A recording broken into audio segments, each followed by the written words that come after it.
So in this video I'll let you guys know about the enzyme substrate complex और इसमें मुझे कुछ concept समझाने बच्चों को थ्रू डायग्राम समझा दूंगा ताकि सबको समझ आ जाए और कॉन्सेप्ट क्लियरिफाई हो जाए, क्योंकि बहुत से बच्चे इसमें स्टक करते हैं। इससे तुम्हारा एमसीक्यू बहुत अच्छा होगा।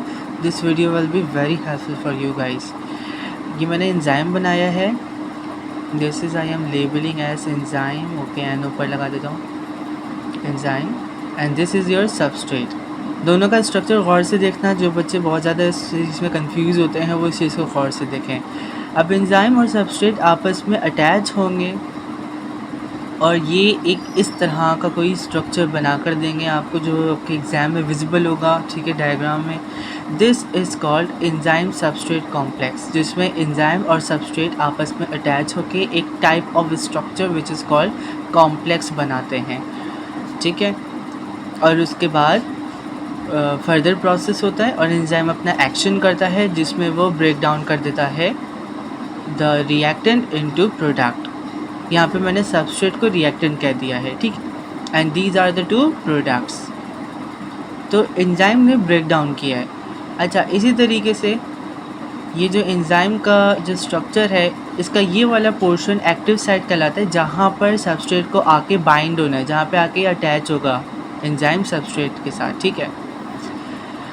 अब एक और क्वेश्चन याद रखना है आपको कि ना कि सिर्फ एंजाइम ब्रेक डाउन करता है सब्सटेंस को, बल्कि ये कंडेंसेशन रिएक्शन भी करता है, यानी कि ये छोटे मॉलिक्यूल्स को बड़े मॉलिक्यूल में भी कन्वर्ट करता है, ठीक है।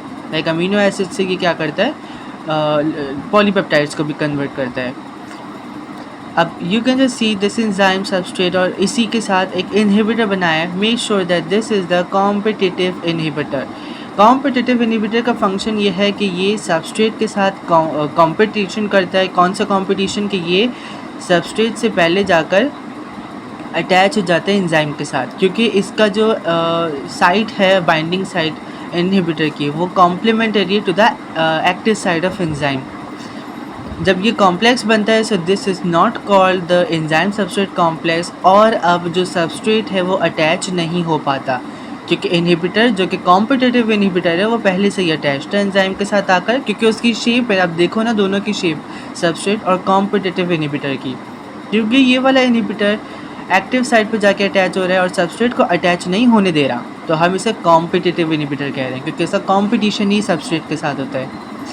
This is a square structure जिसको मैंने एक और इनहिबिटर बनाया है, but this is not the competitive inhibitor, this is the non competitive inhibitor.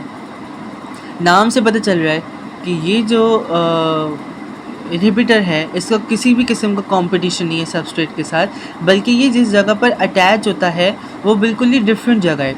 यानी कि ये एंजाइम है, this is the non competitive inhibitor, और जिस जगह पे अटैच है वो एक्टिव साइड नहीं है। आप खुद गौर से देखो, this is called the allosteric side, ठीक है, एलोस्टेरिक साइड। यहाँ पर जो है वो नॉन कॉम्पिटिटिव इनहिबिटर आकर अटैच होगा एंजाइम के साथ।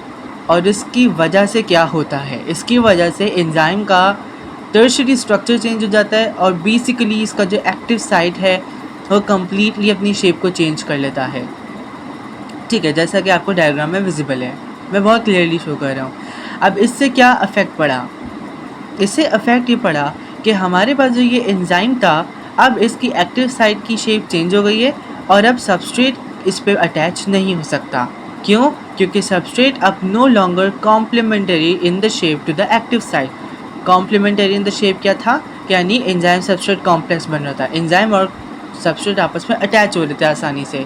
लेकिन अब क्योंकि नॉन कॉम्पिटिटिव इनहिबिटर ने उसकी शेप को ही चेंज कर दिया, तो अब सबस्ट्रेट हमारे पास एंजाइम पर अटैच नहीं हो सकता।